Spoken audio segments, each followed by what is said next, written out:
be a congressman, a U.S. congressman, you must be a resident of the state from which you have been elected, but you don't have to live in the district you represent. But should that be changed? Should the next representative of District 14 live in District 14? Yes. You know, there's an editorial in Brazos Sport Facts just this Sunday discussing this very issue.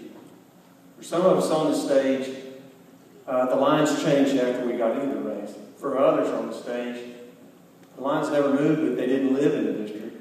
And then for others, there are many of us here who've lived in the district from day one. The most important thing for us to remember is that in this country, we need representation for the people who sent us to Washington. And what better way to do that than to represent the people you know and live next door to every day? You know, one of the problems that brought me into this race was my feeling that the politicians and insiders in Washington have lost track and forgotten who sent them there. They've forgotten who they are. I don't see how we solve that problem by having a representative in Washington who doesn't live in this district to begin with. Thank you, Mr. Old. We now go to Mr. Mansius. Mr. Mansius, would you support the immediate withdrawal of all troops from Afghanistan? I think that's a decision that our military leaders have to make. Whenever we're involved in a war, they're the ones, in my opinion, that need to be at the heart of decisions before we bring troops home. I personally don't think that we're at the point where we can bring them home at this point.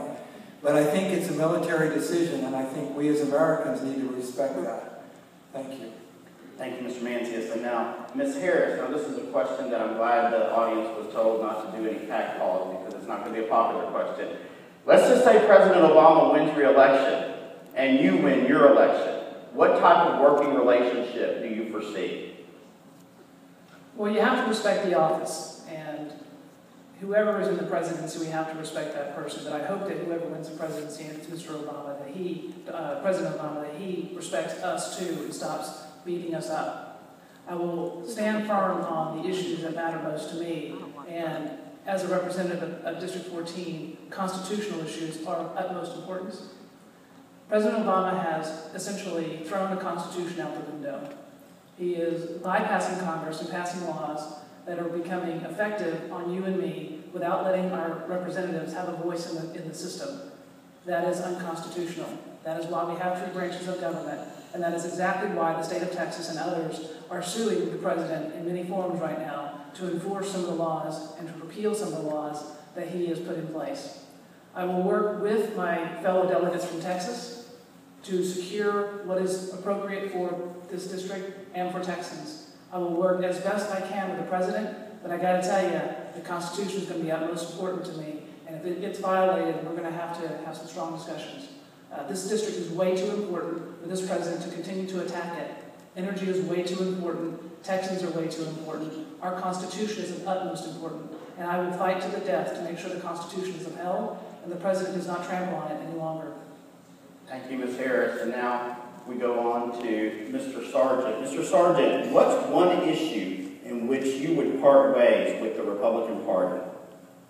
Well, before I answer that question, as a 20-year retired veteran, let me just say to J.O.'s, or J.O. Bravo Zulu, which means well done. I associate myself with your remarks related to people living outside the district. You're absolutely right. Related to the issue, the question you asked, I think there are a number of issues, but the first one is we need to make decisions on things like the payroll tax, for example. Payroll tax we caved on. I think that the money in the Social Security Trust Fund needs to be sacrosanct. We shouldn't be robbing the piggy bank. Same is true of the harbor maintenance fees we pay. But what we see is that when there's pressure put on by the press, what happens? We cave on it. We see that $40 on a person's payroll is not that much, I don't think. One. Two, the issue is that if we don't end up putting money into the Social Security Fund, it becomes unviable. It may be unviable anyway, but we need to quit taking money out and make sure the money that we put in there stays there. So I would say that's one issue that the Republican Party caved on that I would not. Okay, thank you, Mr. Sargent. Mr. Truncale, as Congressman, would you want the U.S. to be more isolationist or continue its recent history of involvement in foreign conflict? Well, anytime America puts its troops in harm's way, it is a very serious matter. And I do not think that America should be the worldwide policeman. However, we are a superpower, and we have interests that are throughout the world that we must be on constant search to root out the sources of terrorism in order to protect our people. We've never saw aggression throughout the world, and yet we have been attacked. We were attacked at Pearl Harbor. We were attacked on 9/11 in New York City and other places in our country. So we must always be prepared to defend our interests. But I do think the best way to protect our interests is to maintain a strong economy, because the American economy can lead the world into a better life for more people. And as lives become better throughout the world, then there's less chance of major wars to break out. You're looking at a powder keg potentially in Europe with the problems with Greece. Not that there's going to be a war in Europe, but when there's instability in economies throughout the world, people could become restless. That is the basis for a lot of the warfare throughout the world. I think that the main thing we must be is to be vigilant and prepared at all times. And I think we must have our borders secure right here, because we're fighting a war right along the southern part of our nation, and we must be prepared in that regard.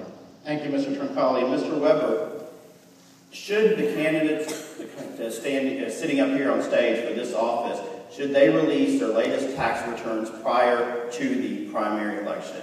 That's personal opinion on their part. I think that's up to each candidate. I don't know, are you asking should it be required? Should it be required, yes, sir? You know, there's too much government requirements already. Does it need to be required? Probably not. You know, can they if they choose to? Sure, it's a free country, at least for now. Thank you, Mr. Webe. Mr. Webe, I know you like the short answer, so you'll like this question. This is a fun round that you will all get to answer the same question.